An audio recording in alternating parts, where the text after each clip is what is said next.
All right. Hello again, adventurers, and welcome to another exciting in-depth review. Today, I'm going to be doing an in-depth review of the first of three books that make up Spelljammer Adventures in Space. Now, I've decided to separate these in-depth reviews into three books for a number of reasons. One, each book covers a remarkably different amount of content and will have very, very different uses for different people.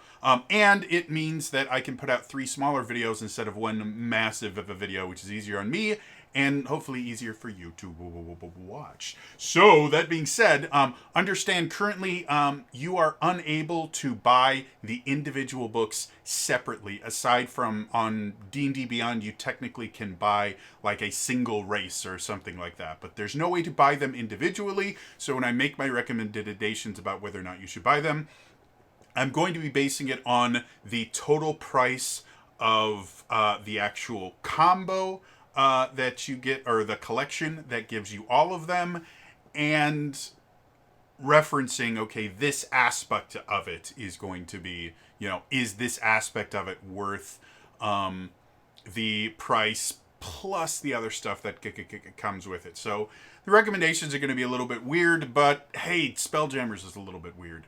If you've never watched one of my in-depth review, they are exactly that, in-depth. I go through these books chapter by chapter. I talk about the things I like, the things that I don't like. I talk about the things I think they did well. I talk about the things I think they need to do better. But a lot of people don't really want to sit through an hour or 2 hour long video just to figure out if they want to buy something. So the beginning of every one of these videos, I always have a should you buy this section, and I actually separate that into three different groups of people that I think are going to want to buy these books.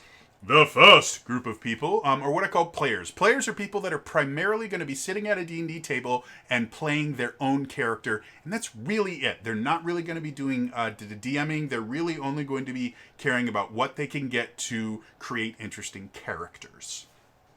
DMs are the second group, and they're people that I'm thinking are primarily going to be sitting behind the DM screen, or at least are going to be sitting behind the DM screen at least once for this particular content. A lot of DMs are players as well. People like me are what are called forever DMs, and we never get to play. And then the third group of people are what I call Lorehounds. Lorehounds may never sit at a D&D table, but they're really interested in the subject matter.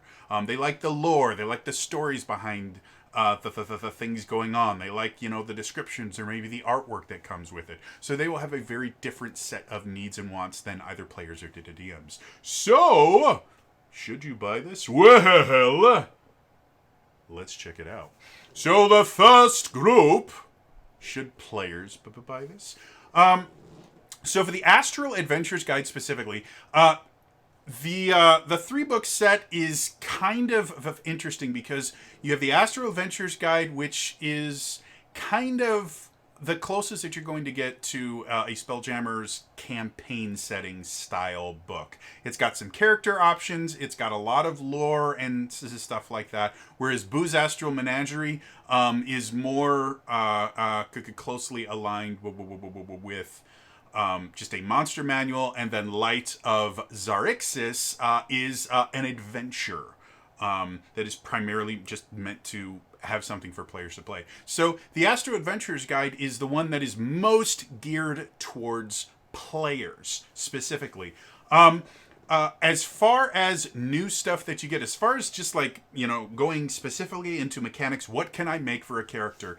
It introduces a number of new races. I think it's 6. Yeah, so it introduces 6 new races. All of them are interesting. The Astral Elf, in my personal opinion, feels a little bit derivative. It feels like maybe just a slightly flavored Eladrin. I would have liked to see mechanically it work a little bit differently, but it's still a cool race. Autonomes are cool. GIF is cool, and they even have a little thing in there about how there's a kind of theological war in the GIF community where half of them pronounce their name GIF and half of them pronounce their name GIF. And if you know what that's referencing, you're as nerdy as I am. But the things that I think really get cool, the Hadozi are basically a simian, a flying or a gliding simian race, so monkey people. And then the Thri-Kreen are, so close to my heart. They originated in my personal favorite campaign setting, Dark Sun. And so that's really cool. So as far as character options, they also have a number of backgrounds. When I go through that chapter, I'll go into more specifically. I'm not a fan of the backgrounds. I think they're dumb. You can find out specifically why in the actual in-depth review. But overall, the races are interesting. The backgrounds you can throw out. So if I was going to hinge my recommendation on whether or not it's worth on D&D Beyond, the whole conglomeration is $50, and to get the physical versions it's $70. Do I think 6 races are worth $50? Of course not. However, there's something that's kind of unique about this, and that is in the chapter 2 called Astral Adventuring. They start talking about how spelljamming works, and that's basically spelljamming is ships in space. If you've never heard of it, it's basically the space version of D&D, and it's really crazy and nuts and really really fun. But in this thing, it introduces basically 2 new spells. One of them basically gives you a bubble of air so that when you are traveling in wild space, which is space, you can breathe.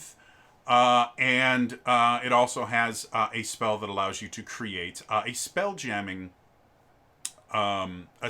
hell, which is basically a chair that you sit in to drive a spelljammer, which is the ships that can fly and go through space and all that cool stuff. So as far as like new spells and new magic items, basically the new magic items they introduce are the spelljamming helm. So there's really just not a lot here for player characters that are looking to create a really cool character.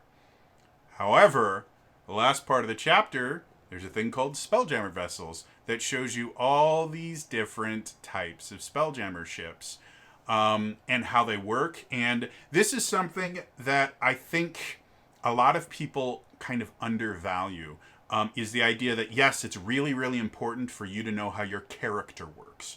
But it's also really, really important for you to know how the world works around your character and the various ways for your character to interact with the world. And every one of these Spelljammer vessels has a list of armaments on it. It has the different decks and everything like that. So from a mechanical standpoint, you're not going to be able to use any of these to build your character. But your character is going to be able to use so much of the information in Chapter 2 to just play in a Spelljammer campaign. Like, it would... I recently ran a session of the Transformers RPG, and the most difficult part about it, because it was a really short 2-hour session as part of a charity stream, and I didn't have enough time to prep my players. And so the hardest part about the session was just getting them to understand what they could and couldn't do with their character sheets. And when I was reading this is kind of what I was kind of reminded about, that is this idea of no, none of these are what are called character options, but all of these are really, really important things if you are ever going to play in a Spelljammer adventure. As far as, do I think the Astral Adventurer's Guide as part of Spelljammer Adventures in Space, do I think it is worth players picking up? Yes, with a slight caveat. Like I said, if you are picking up the Astral Adventurer's Guide because you're expecting to get a bunch of character options and make these really cool characters, you're really not going to get that. You're going to get some races and 2 backgrounds that need to burn in the fires of all 7 hells. So, if that's what you're expecting, then you're going to be upset. However, if you want to play in a Spelljammers camp of a pain, the amount of information you are going to learn about the things that your characters can do on board a Spelljammer, the various ways to interact in the world of spelljamming and wild space and all that stuff, then yes, this is really, really valuable because this is a brand new way to play D&D. Most of these rules don't exist anywhere else in D&D, so it is a really, really good tool. I normally would say that $70 for the physical copy for players is probably going to be a bit much, especially since the other two books are not really geared towards players. You can check out my in-depth reviews of those books later on to see how I recommend them to players. But there is something that is really, really cool that comes with the physical edition, and they have a digital version of it, but there's a poster map. And it is a really gorgeous poster map. Now, I am inferring this. I do not have the physical copy. The physical copy, I don't believe anyone other than like people that got early review copies have it yet because it literally just released. But they have a digital version of the poster map that you can look at, that you get as part of D&D Beyond, and it is because I buy all my books on D&D Beyond, and it is gorgeous. So I could see if you want a really, really cool poster map, which me personally, I think poster maps really, really enhance the value of a physical product because they just look great. If you don't know what this is here, this is the Tal'Dorei poster map that came in the updated Tal'Dorei's Adventure guide. And I love it. I went and I framed it and I have it hanging up on my wall. So if you're into kind of physical things, you're probably not going to get a whole lot out of the Dungeon Master screen. But for an additional $20, having a physical book is nice. And the poster map for me just brings it over that little bit of saying, yeah, I would probably say it's, if you have $70, it's probably worth getting it as a player. However, if poster maps are not your thing and you really don't care about physical books, $50, like I said, I think $50 is worth just the sheer amount of information that you get, and just the fact that there is a lot of lore and stuff that's built into this that you can use, not to kind of mechanical benefits, but you can use to create some very interesting, unique characters. So, normally I would say like $50. Again, if you're just focusing on, well, I only want the first book and I don't want Boo's Astral Menagerie or Light of Xerxes as a player, then yeah, $50 or $70 for a single small book is too much. However, if you're willing to kind of blend your player preferences and you don't mind looking at things like Boo's Astral Menagerie, they do introduce some new things you could use for character options. Like for wild shaping druids, there's some new beasts creatures that you can wild shape into it, or that you can use for ranger beast companions. So there is some aspects of that, but I think it's, if you are only ever going to be a player, I think it's a bit of a hard sell at $50, but I still think I would recommend it for nothing else other than the fact that it teaches a brand new way to play. If they ever sell the Astral Adventures Guide on its own, I would probably say for players, pick up just the Astral Adventures Guide. Right now, since the only way to get it is part of Spelljammer Adventures in Space, I would say $50 is worth it because it is going to be kind of a necessary aspect of working on a Spelljammer. So, moving on.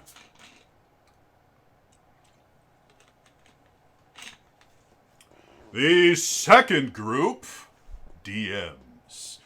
So, specifically for the Astral Adventures Guide, for DMs, yeah, there's a lot here for DMs.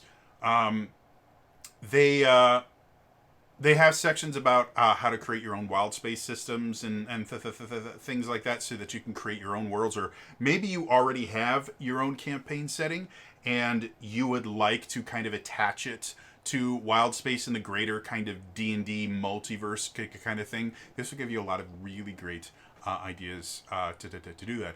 Also, again, I'm going to say this over and over and over again. The Spelljammer Vessels section is just cool. They all have maps for you, so you can actually use them in miniature combat and stuff like that. They all have really, really cool things. If you're going to be running a Spelljammer campaign, just the sheer number of ships that they have there turns this into something really, really cool, because as the players are kind of going through wild space, you can go, oh, there's a star moth coming through, and oh no, that's a nautiloid. And just by having these little ships and their maps at your disposal, there's so many fun things that you can do. The ship-to-ship combat system that they created this is really, really cool and fun, and I really, really like it. And then Chapter 3, called The Rock of Bral, is basically what you kind of more expect from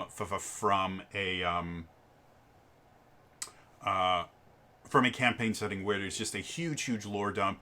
It gives you a really, really nice map of the Rock of Bral, which is basically this city in wild space that you can start a lot of Spelljammer adventures in. And yeah, overall, it's really cool. It's really interesting. The other thing that I like specifically for DMs, in the introduction chapter, there's the last section is called Astral Campaigns, and they actually have a bunch of little starter notes that you can use to start a Spelljammer campaign, which I really like. And then obviously the rest of the books are cool. Watch my in-depth reviews on those books later to find out exactly what my feelings are on them and whether I think they're worth the price. But as far as for DMs, do I recommend the Astral Adventures Guide as part of Spelljammer's Adventure in Space, or Spelljammer Adventures in Space? The plurals are weird on that. Yeah, I think for $50, I think it's a great investment, because it gives you so much stuff. Again, the ship-to-ship combat rules, you don't have to use them on Spelljammers. Like, I'm running a campaign now where my players are on a ship. It's technically an airship, but it sits on a sea of clouds, so it's effectively just a regular sailing ship. And I can use these ship-to-ship combat things for non-Spelljammers types of stuff. So there's a lot in here that you can use. And obviously, if you want to add spelljamming helms to your own campaign, it could be really, really interesting to introduce the idea of ships that can fly. Especially if you do have a setting where airships are not really a thing. It can be really, really interesting and fun. So yeah, I recommend for $50. I think it's definitely a good investment. I think, again, for DM specifically, I think the extra $20 to get the physical version of it, and that's the MSRP. I don't think I've seen anywhere actually selling it at the full $70. I know Barnes and Noble listed about $60. I think the extra $20 is worth it for getting a decent DM screen. I think I have the Elemental Evil DM screen that was actually part of, I think it was part of the D&D Encounters thing, but I have one of their DM screens.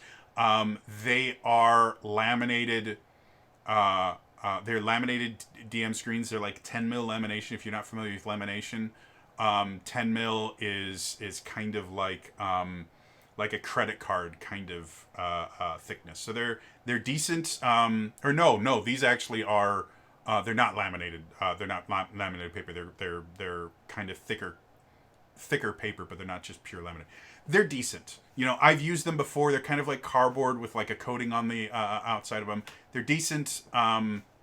If you don't have a DM screen is really, really, really, really, really useful. You really should have one if you run games in person. Even if you don't, it's nice to have a thing that you can keep notes on. I know people that used to use Initiative.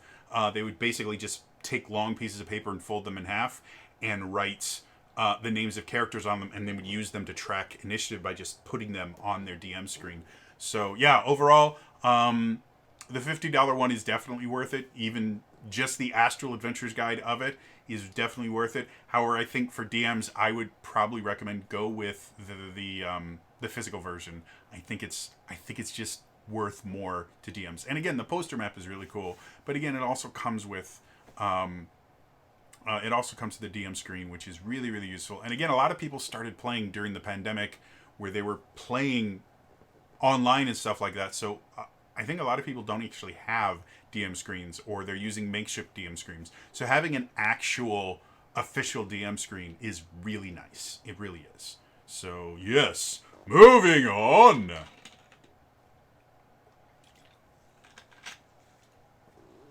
Finally, the third group, Lorehounds. So specifically talking about the Astral Adventures Guide, which is the first of the 3 books, there is a lot of lore here. It is actually really, really impressive. The character options, again, I had a huge, huge problem with the new, what was it called? Monsters of the Multiverse. I had a real problem with Monsters of the Multiverse because they took out most of the lore for the races. The races here in the Astral Adventures Guide actually have a decent amount of lore. One thing I did find kind of interesting, again, the Thri-kreen show up as monsters in the original Monster Manual. But they were originally introduced as part of the Dark Sun campaign setting. Some of the other races in this, they actually talk about kind of their ancestral homes. Like the GIF, they actually go into a pretty nice little description about kind of their ancestral home and where they come from and stuff like that. The Thri-kreen, they do not mention anything about where Thri-kreen are from. It is entirely built around the physical description of what they do and what they are. There's almost no lore for the Thri-kreen at all. And I find that fascinating. Again, I'm not super thrilled because the Thri-kreen as a species is really, really interesting. But there are other things that show up that if you check out my other, the reviews for the other books, I will talk about in them. Where they're introducing more and more things that either originated in Dark Sun or were heavily used in the Dark Sun campaign setting, that I'm starting to get really, really excited that they've introduced almost everything we need to have a Dark Sun campaign setting showing up. So I'm really, really excited about that. But then, so the character options give you a little bit of lore. And the introduction chapter actually has a ton of really, really great lore for you. Chapter 2, the Astral Adventuring, there is so much lore, and this is one of my favorite things about these 3 books just in general, is all of the mechanics are fueled and inspired by lore. So it's not like we have a mechanic and now we need to explain why we decided to do that, and so they kind of work backwards from mechanics to lore. This is very clearly, this is the lore, and these are the mechanics that are inspired by the lore. And because of that, you can read through, and I did do this, I read through the entire Astral Adventures Guide. You can read through it like a book. There is mechanics in there, but they're presented in such a way that it feels natural that they would describe them that way. And then obviously chapter 3 is just tons of lore about a really, really cool settlement. And there's a pretty map. So yeah, do I recommend this for Lorehounds? Yeah, for $50, again, the fact that you can't buy these books separately makes this review kind of a little bit weird. But I would say this, the Astral Adventures Guide on its own is not worth the $50 digital aspect. But the fact that you get the Astral Adventures Guide and then just 2 more things bonus, even if you aren't thinking about them, I think that is worth for the $50 for Lorehounds, even without talking about the interesting stuff that is included in Boo's Astral Menagerie and Light of Xerxes. That being said, again, for Lorehounds, this is another one where I'm kind of like, you know what? it's worth splurging a little bit extra for the physical. Again, I can't stop talking about the poster map, mostly because I didn't buy the physical version, and I'm a little bit upset about it, just a little bit, because I really would like this poster map. I think it looks gorgeous. But just having the physical books makes them easier to read, and they are really, really pretty books. They are. So I would say, because it's only like, and again, the MSRP is $20 more to basically get a really, really cool map. There's a good chance, like I said, Barnes & Noble right now listed as $60. So that's only a $10 upcharge. There's a really, really good chance if you wait a couple of months, you might be able to get this for even to cheaper. I don't know printing wise if they're going to do reprints or anything of stuff like this. So be careful if you wait for a better price. You may never be able to get this particular collection. Reprints may just be individual books. I don't know. But I think it's worth it for Lorehounds. So yes. So to go over my recommendations again for players, $50 is a lot to ask for just the Astral Adventures Guide, and that is where most of your value is going to come from this 3 books set. However, there's a lot here. And so with the little bit of extra stuff you're going to get from Boo's Astral Menagerie, I think you can justify the $50. The $70 is a little bit harder unless you really like physical things. And then, again, the poster map's really pretty. I really, really, really like it. I have a digital version of it. That's pretty. So, yes, it is a recommendation.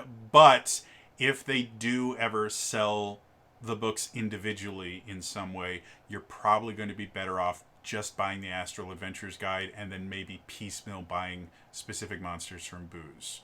For DMs, it's a definite yes, to the point where I would say splurge for the additional cost for the physical books and get the physical books. They're really, really nice. Comes with a DM screen, comes with a cool poster map. For Lorehounds, again, this is a good yes. I think the book alone is worth $50, especially since you get 2 other ones for the digital version. And if you do like physical stuff, I think the physical version is worth the upcharge. They are really, really pretty. The DM screen looks pretty from what I can see. Wizards of the Coast tends to put out decent DM screens that have lots of cool stuff on them. Even if you are just a lore hound and you're not interested in like the mechanical aspects of it, there's still cool stuff on it, and the picture is really nice. So yes. So that is my in-depth review of this book. If that was all you were here for, thank you for coming. Please remember to like, subscribe, turn notifications on in the comments down below. What is your favorite space nonsense style movie? I'm talking like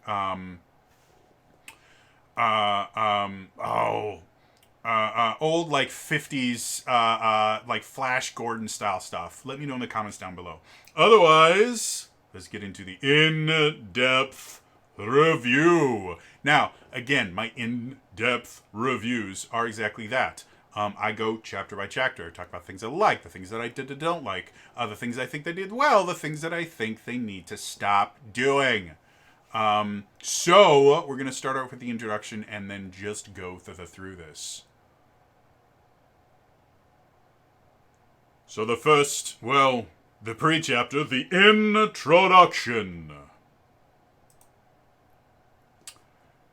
Vast oceans of adventure.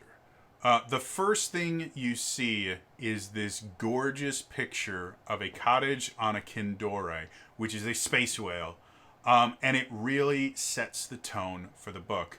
This introductory chapter, more so than most, like most of the campaign settings, the introductory chapter is a little bit of, oh, this is kind of the stuff you're going to get in. But because Spelljammers is such a weird and such a departure from what you were expecting for D&D, this first chapter, like the first sub-chapter in the introduction is called Terminology. Because it talks about all the different new words you have to learn, like wild space and a wild space system, and the astral sea, and a spelljammer, and color pools, and all these other things. So it is really, really interesting.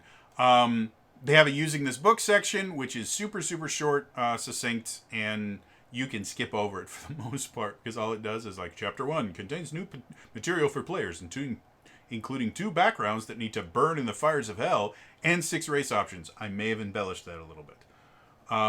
And then the last part is what's called, they call it Astral campaigns. And again, this has 10 different kind of little hooks that you can use to start your own Astral campaign. And they're good. Yeah, they're just really, really interesting in general. So the introduction chapter is short, it's sweet, to the point, and it really kind of preps you for what you should expect going forward. And I think it's a really, really good intro chapter. So yeah. Moving on.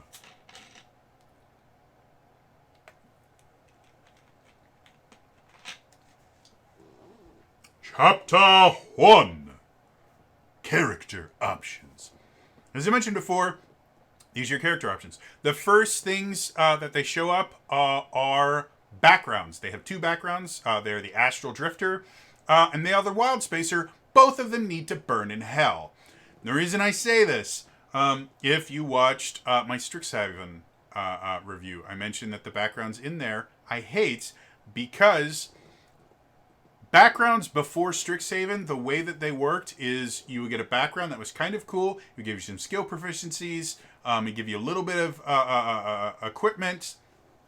And then it would give you a background feature. And a lot of these features are really, really interesting. It's one of the reasons I like picking up, or I used to like picking up, adventure books, because the older adventure books would also come with a couple backgrounds for people that wanted to build a character that was connected with that particular adventure. Starting in Strixhaven, they went, you know what? Coming up with new background features that are interesting and create interesting choices for the character is too hard, so let's just give them a feat. Meaning these backgrounds are significantly more powerful than any other backgrounds. If you have a person playing as either an Astral Drifter or kind of a Wild Spacer, to be perfectly honest, the Wild Spacer kind of gets screwed over in the feat department as well, but we'll talk about that in just a second. They're just going to be stronger than other characters. Just inherently, they are more powerful. Now, someone explained, and I can't remember who, someone explained away kind of the Strixhaven backgrounds of, well, the Strixhaven is meant to be a little bit more magic focused, so the backgrounds specifically are meant to make sure that anyone that starts in that campaign is going to have a little bit of magic in them. So yeah, it does make them a little bit more powerful, but the setting is designed for that. And that's actually something I understand. I've mentioned before, Dark Sun is my favorite campaign setting, and one of the things that you do if you're going to play a Dark Sun campaign, it was introduced in 2nd edition. I don't believe they ever had an official 3rd edition version of the Dark Sun, but they had kind of player created content for that. And then in 4th edition, they actually had a Dark Sun campaign setting for it. And one of the things that you are told in both 2nd and 4th edition is you do not start a 1st level character in Dark Sun. Dark Sun, you always start at level 3 or level 5, because a 1st level character will just die in Dark Sun. It is a much more difficult campaign setting. In addition to that, specifically in 4th edition, you got, as part of the Dark Sun campaign setting, you actually got a psionic power for free. It was generally an at-will ability that you could use, but Dark Sun characters were built to be stronger than other characters, because Dark Sun, the campaign setting itself, was brutal, and you would die a lot in it. So if you played 1st level characters, generally they wouldn't survive to 2nd level. It was just too rough an environment. So you always started. So when someone kind of explained, well, that's kind of how they were viewing Strixhaven, it is a very specific kind of setting, and in order to really function in the Strixhaven setting, every character needs some sort of access to magic. So I went, you know what? I'm not particularly fond of it, especially since I read through the adventure. It is not designed to be harder or anything like that, so I think it's a bad justification. but it's a justification that makes just sense. This one doesn't. It absolutely doesn't. The Astral Drifter gets the Magic Initiate feat. If you're not familiar with the Magic Initiate feat, the Magic Initiate feat gives you 2 cantrips and 1 first level spell from any spellcasting class. It is it is one of the most useful feats in the player's handbook. It is one of the most powerful ones. Now, they do limit this a little bit in the idea that you have to choose Cleric for the feats, but Clerics have a lot of really useful spell, and they come up with kind of a justification for it. But for me, this just feels like, well, I don't really want to create a background feature for them, so let's just give them a feat. Oh, but let's narrow it down. It's dumb, it's stupid, burn in hell. I will not be allowing the Astral Drifter in my Giga campaign setting unless I create my own background feature for it, because I think this is stupid. Backgrounds are not supposed to give you feats. Backgrounds are supposed to give you background features. And if you are taking away background features and just giving people feats, you are taking away an aspect of the game. And I've mentioned this before. A lot of people don't use their background features. And that may be why Wizards of the Coast is moving away from it, because they're just going, well, people aren't using them. That's your own damn fault. The features themselves are interesting. There's a lot of ways for people to use them. You have never emphasized in any of your adventures or anywhere else that you should be using your background features. It's your own damn fault. Put more interesting background features in and stop giving them feats. For the love of all that is holy, stop putting feats in backgrounds. It's not what they're for. The other background is called Wild Spacer, and they get the tough feat. The tough feat is weird because it's a really, really boring feat.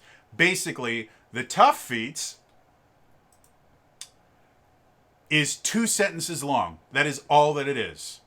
Your hit point maximum increases by an amount equal to twice your level when you gain this feat. Whenever you gain a level thereafter, your hit point maximum increases by an additional 2 hit points. So the tough feat gives you 2 extra hit points per level, which doesn't sound like a lot until you actually take the tough feat at like level 5 and you instantly see your hit points almost double, or you add a third of your hit points extra. And it's a really useful and boring feat. There's nothing interesting about it, but it is an unbelievably useful feat because it just makes you harder to kill. So yes, Wild Spacers are going to be significantly harder to kill than any other Kika character, and Astral Drifters are going to be more powerful than any other character. Both of them can burn in the 7 hells. Tiamat can eat each one 5 times for all I care. Each head can eat these things, chew them up, spit them out, spew their various breath weapons on them. They need to die. Wizards of the Coast, stop putting feats in your backgrounds. Just write interesting background features. I am so upset about this that I personally am going to write background features for both of these things using the lore that's already there, create interesting background features that aren't here, let me give you a feat, and I'm going to tweet them at you. I am that upset about how stupid it is that you guys just keep giving feats to backgrounds, because feats are not like in 5th edition, are not like feats in 4th edition or 3rd edition, where they're these little piecemeal things that you keep taking over and over again. They are really big game-changing things, and that shouldn't be a part of your background, especially since all the other backgrounds don't have it. Even when you create your background, there was never something, oh, just take a feat. It was always, well, you can just take a background feature from any other background and then add your own skill proficiencies and things like that. And that, in and of itself, was extremely useful. There's no reason for them to have feet. So, yeah, my rant's over. The rest of it, the races, like I said, I think the races are really, really interesting. Like I said, the one that I'm less than thrilled about is the Astral Elf. And it's not that it's bad or anything like that. It's just, aside from I mean, they're almost identical to the Eladrin. I was hoping for something that's going to be a little bit more interesting, is all. They do get kind of an interesting thing where you get the choice of a cantrip, which I thought was cool. It's 3 different cantrips, so you don't get to choose any cantrip. But I did think that kind of makes them a little bit more interesting. But yeah, overall the Astrolaves are cool. The Autognomes, really interesting. Love them. And their abilities are cool. The GIF, which I'm going to call the GIF because the GIF sounds weird. GIF I really, really like. The only issue I have is their first racial feat called Astral Spark basically just lets you add your proficiency bonus's damage to 1 attack per turn, and you can only use that a number of times equal to your proficiency bonus. So it's really, really underpowered. If you could add a die, even a D4 would be significantly more powerful, because then you could effectively treat it like a smite, where anytime you crit, you just add on the extra damage and it's useful. This just isn't. However, they have a thing with firearms where the GIF, because of their racial features, if firearms exist in your campaign setting, GIF need to use them, and they're going to be super, super good at using them. No matter what class they play, GIFs have a proclivity to firearms, and it's really cool. So that, to me, makes the GIF kind of a weird thing, because if you can't use firearms, the GIF is a really underpowered race. If you can use firearms, they are just this shy of being overpowered. And the lore itself of them is really cool. I like it. The Hadozi, which are basically monkeys with kind of glider wings, I love them. They're so cool. They're so interesting. They have some really, really interesting racial features, including being able to use their feet as hands in certain instances, so I like that. Plasmoid Plane of Slime is cool. And then the Thri-kreen. The Thri-kreen are interesting because, so having the Thri-kreen as a playable race causes issues constantly. Because, and it's one of the reasons why they originated in Dark Sun, Thri-kreen have 4 arms instead of the traditional 2 that most D&D characters have. And so in Dark Sun, that effectively meant they could carry 2 more weapons. Or double the amount of weapons that a normal character could wield. So what was really, really common is to create a Thri-kreen gladiator and have them use 2 two-handed weapons, and they could just attack twice as much and do serious amounts of damage. Or have them wield 4 one-handed weapons, and they would just be a flurry of things. Well, in 5th edition, action economy is so important, and giving additional attacks breaks the game. So the big issue with adding the Thri-kreen was how are you going to treat their extra arms? Because if you let the extra arms wield weapons and make attacks, you're going to unbalance the game. And so they did something kind of interesting. They have a feature called secondary arms, where it says you have 2 slightly smaller secondary arms below your primary pair of arms. The secondary arms can manipulate an object, open or close a door or container, pick up or set down a tiny object, or wield a weapon that has the light property. And that's where things get interesting. Normally on a Thri-kreen stat block, one of the things about their secondary arm will tell you how to use them. And this one doesn't. All it does is they can wield a weapon with a light property. And that creates some really interesting things, specifically with how 2-weapon fighting is described. The actual 2-weapon fighting feat says if you attack with a light weapon, and it just says light weapon. It doesn't say with light weapon in one hand, a light one-handed weapon. It just says with a light weapon. And you are wielding a different light weapon in a different hand, you can attack with a different light weapon as a bonus action. That's how 2-weapon fighting works. The dual wielder feat actually states you can use 2-weapon fighting if even if the one-handed melee weapon doesn't have the light property. So the dual wielder feat actually puts in there, no, it has to be a one-handed weapon. So if you want to use the dual wielder aspect of it, it has to be a one-handed weapon. But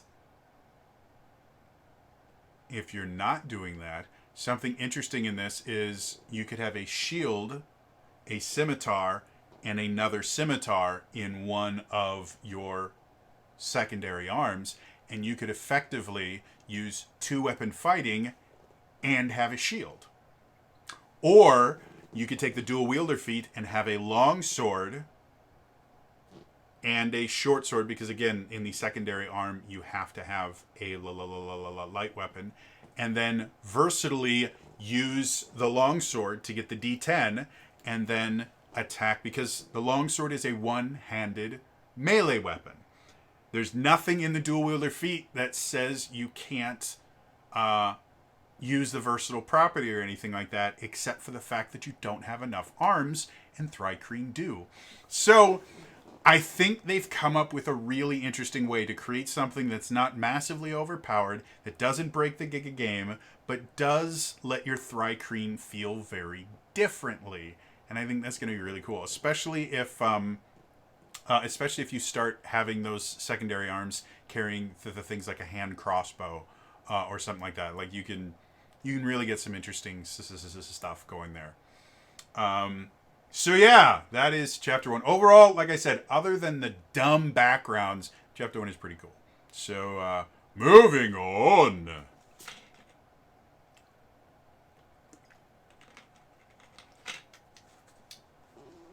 Chapter 2, Astral Adventuring.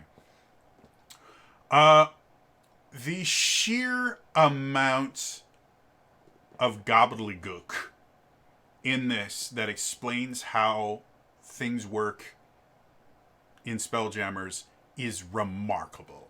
And it all makes sense. That's my favorite thing about this. Everything about this makes sense. And I think one of the coolest things about this are air envelopes and gravity planes.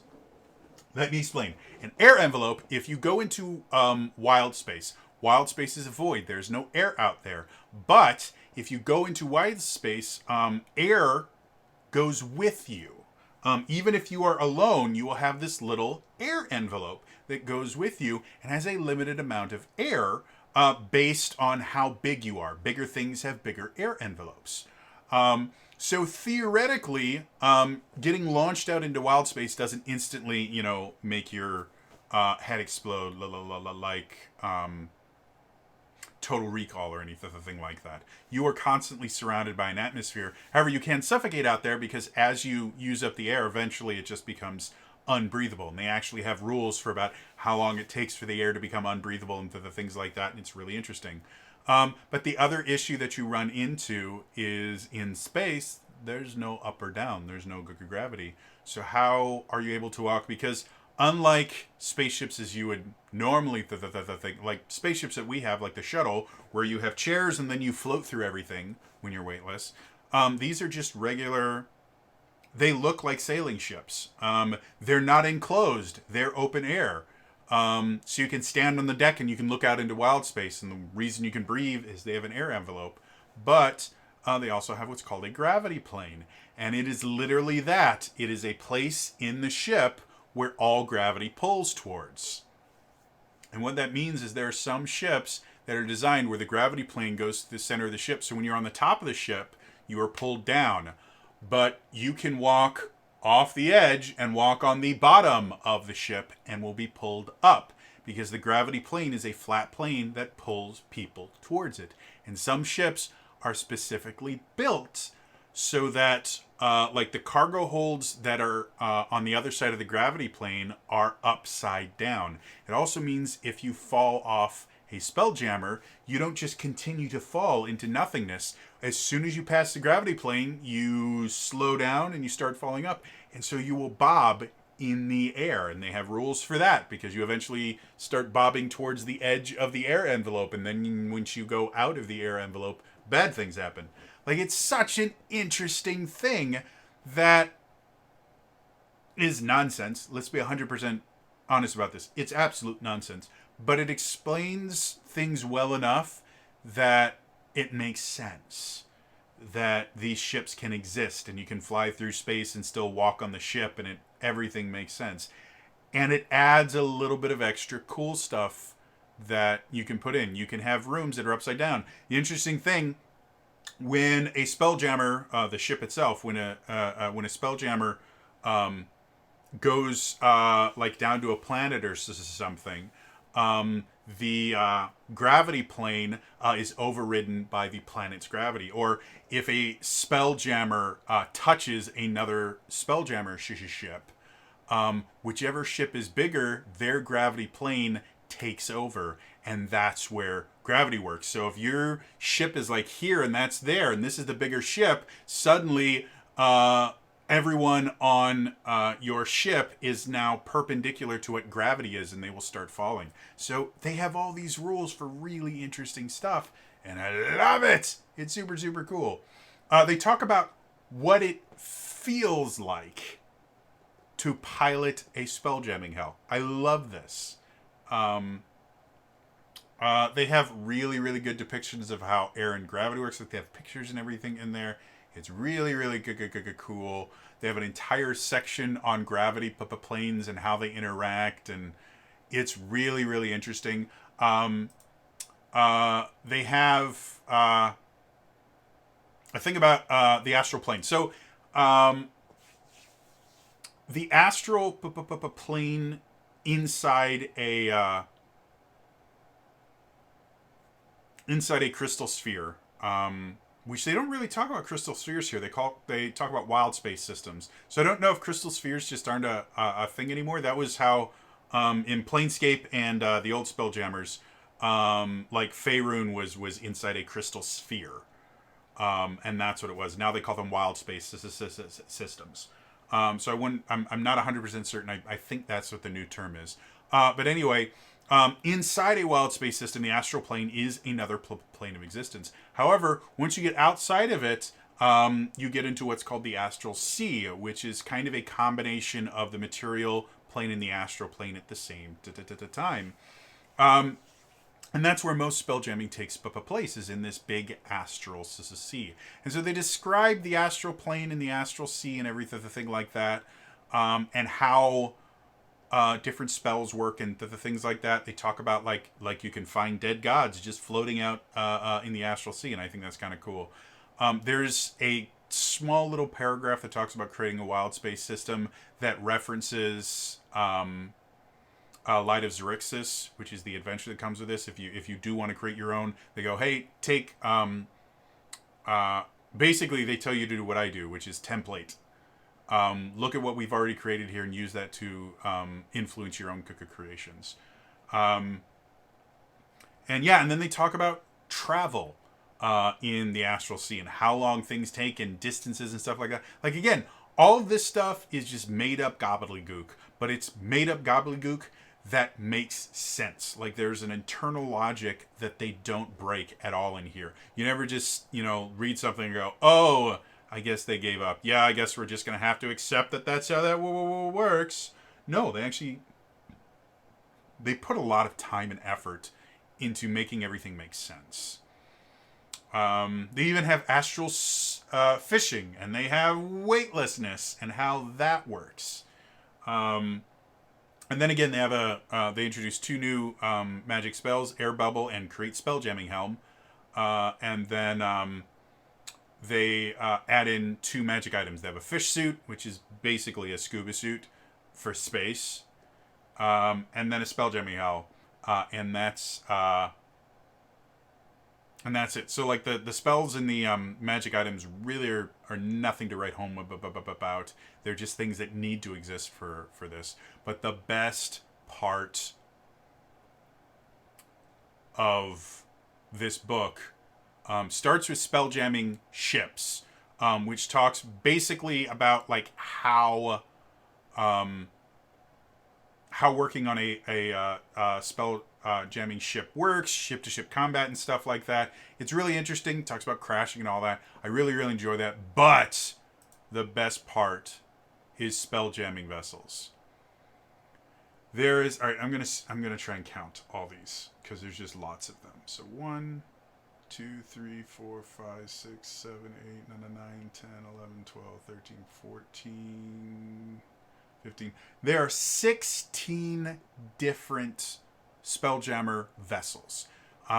Each one has a complete map that you can use in your campaigns if you want to have minis and stuff. Like, it has a grid and everything on it. Each one describes its kind of default loadout as far as what weapons are on it. It has hit points. It says how much cargo it can carry, how much it costs, how fast it can fly. Like, it is really impressive the amount of detail they put in. And they have a really nice illustrated picture that shows where all the decks are. It shows where the gravity plane is so that you know how the ship is going to react to everything. Like, it's just cool. And then they have rules for using ballistae, and what are they called? Mangonel, which is basically a catapult. It's a specific kind of catapult, but it's a catapult. And so they have rules about how many people you need to man each one of these things if you want to do it, how much damage they do, what their attack rolls are. It's just really interesting. And your choice of ship is going to massively change how you play the game. There are some ships that are super fast, some that are slow, some that have massive cargo holds, some that have very small ones, some that are big ships, small ships, little ships, mini ships. There's ships that are based on animals, ships that are based on real ships. There's ships that are just weird. Like, everything about this is cool. There are ships that are exclusive to certain monsters, like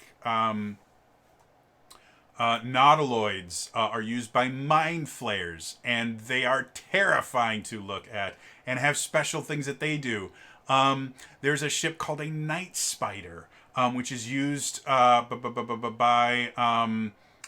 Neogi, which are weird kind of space bugs, basically. They're terrifying insect things that have shown up in they showed up as monsters. I think in the monster manual they've got some Neogi monsters and things like that. But they have this cool, like, spider ship. They talk about whether or not the ships can land on the ground, whether they can land in the water, whether you can use them as regular seafaring ships. Like, they're just cool. So yeah, even if you're not going to be running a Spelljammer campaign, it is really impressive just how much cool stuff. Most of the ships have really cool illustrations of what they look like. Not all of them, but most of them. And yeah, I love everything about it. So yeah, that's chapter 2. Moving on.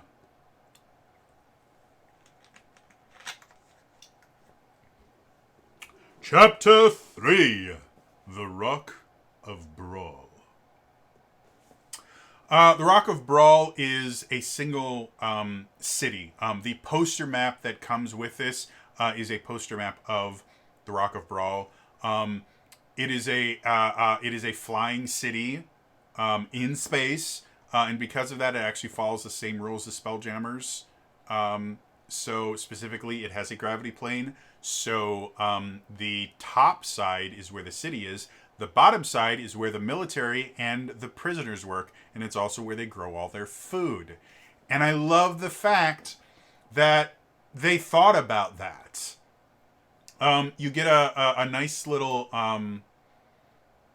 history of the city itself, like where it came from. The city itself is relatively lawless, though lawlessness doesn't technically exist anywhere, because you will eventually have, like, unwritten rules and codes that you have to follow. That's kind of how the Rock of Bral works. There's a bunch of different kind of thieves guilds that are kind of fighting to maintain control. There's not a city guard in there. The populace kind of polices themselves, which creates an interesting situation. Um, it's yeah, there. This is the kind of city I really really like because you have these underbarons, which are effectively like different thieves guilds that are kind of fighting against each other. Because you have these different underbarons that lead these the thieves guilds, and so the city is kind of mafia style, chopped up into, well, this is, Osmada's or Ozamada's area, and it's controlled by them, or this area is controlled by the juggler, and things like that. And I really like a kind of I like that for a city dynamic because it gives you a bunch of different factions that are always going to be against each other, but there are going to be certain situations where it's advantageous for a couple of them to work together, and the party gets to kind of flirt that line of, do we want to associate ourselves with a single group? Do we want to make friends with multiple groups? What happens if we make friends with this group and this group doesn't like that? I really enjoy that as part of a campaign where you have rival factions just kind of trying to manipulate the players to use them for their own ends, because it turns into a really, really fun campaign. And then, yeah, it just basically describes everything. The artwork, again, is gorgeous. There's enough here that you very easily you could run a city-based campaign. If you're not familiar with what I mean by a city-based campaign is exactly that. You never leave a city.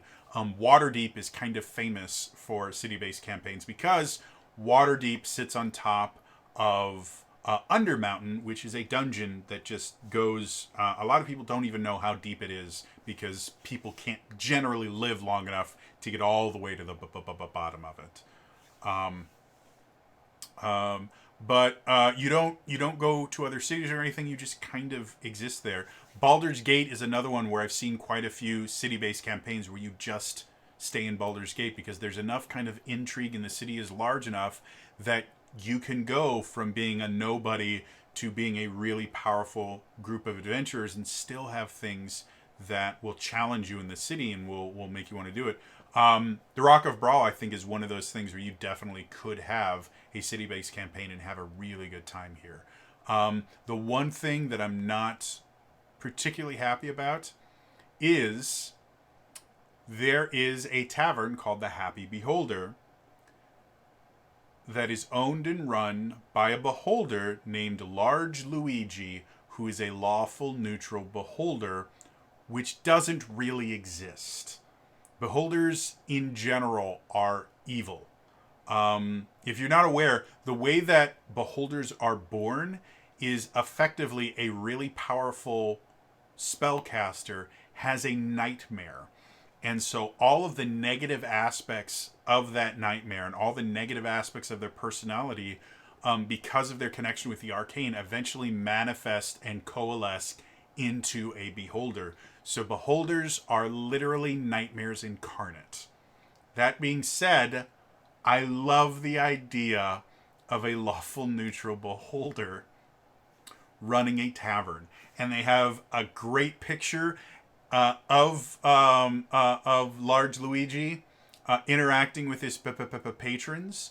And they literally only have like 3 sentences about it, which also describe the tavern itself. So I want to know more about Large Luigi. I want a stat block for him. I want a little background on him. I think he is the coolest dude ever. Give me an NPC layout of Large Luigi because I want him in one of my campaigns. I think it's a great idea for a creature. So yeah, that, and then like I said, they go through everything else in there. If I went through every single section, this would be a 4-hour. Or every single subsection, this would be a 4-hour review, and I wanted to get away from that. So, moving on.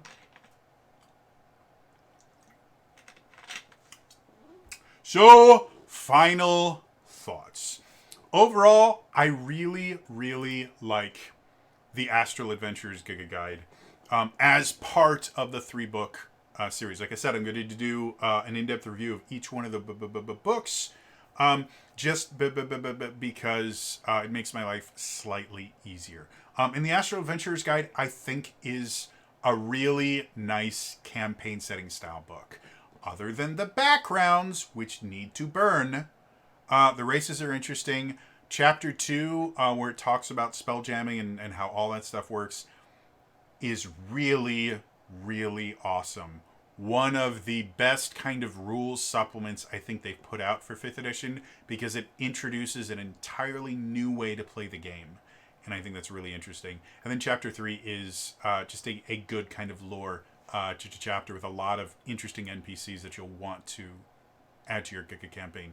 And obviously, the poster map is cool. That is going to be all for me today. As always, remember to like the video, subscribe to the channel, hit the bell icon, turn notifications on. All those things are super, super important. To not only let me know that you like this stuff, but for other people to see this in the comments down below. What kind of Spelljammer do you want to be on? Obviously, if you don't have the book yet, you don't know the different vessels. But what kind of Spelljammer would you want to be on? Would you want to be on a quick, fast Spelljammer? Do you want to be on a big, like, galleon-sized Spelljammer? Would you want to be more of like a pirate kind of Spelljammer where you're constantly boarding other things? Do you want to be more of a merchant kind where you're meeting new people and, you know, transporting cargo and making lots of money? What do you envision yourself, and what kind of Spelljammer vessel do you envision yourself on? Let me know in the comments down below. Otherwise, again, that is all for me today, and I'll see you guys next time, all right? Bye-bye.